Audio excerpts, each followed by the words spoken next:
সকাল সকাল এখানে ভাইকে পড়তে বসিয়ে দিয়েছি আর ক্যামেরা অন করেছি, সেজন্য ভাই একটু মারছিল পোজ। তারপর ভাই এখানে ক্লে নিয়ে এসেছিল আর আমি কয়েকটা ফ্লাওয়ার্স বানিয়ে দিয়েছি আর এখানে সেটও করে দিয়েছি, সেটা না হয় পরে একদিন দেখাবো। আর এখানে লস্যি খাচ্ছি উইথ চিয়া সিডস। বাইরে গেছিলাম, কত ধরনের ফল নিয়ে এসেছি দেখুন। আর ভাই খাচ্ছে এখানে লিচি আর ও বলছিল দারুণ মিষ্টি। তারপরে আম্মি বললো আলুগুলো ছিলে দেন। আগের দিন মিষ্টি তৈরি করেছিলাম, ওইটাই এক পিস খেয়ে নিলাম। তারপর খেয়ে নিলাম পেঁপে। আজকে সারাদিন অনেক ফল খাওয়া হয়েছে। তারপর এখানে আমি লাঞ্চে ওটসের রুটি আর চিকেন খেলাম। আর ভাই এখানে দেখুন আমার নতুন ফোনটা নিয়ে কি করছে, এটা কিন্তু ভাইয়ের আইফোন।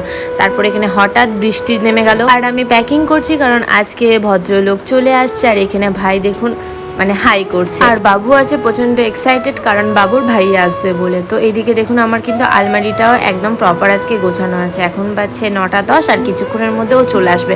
বলতে না বলতে চলে এলো। তো চলুন এ করুক খাওয়া দাওয়া, আর আজকে আমি ভিডিওটা করছি এখানে শেষ। আল্লাহ হাফিজ।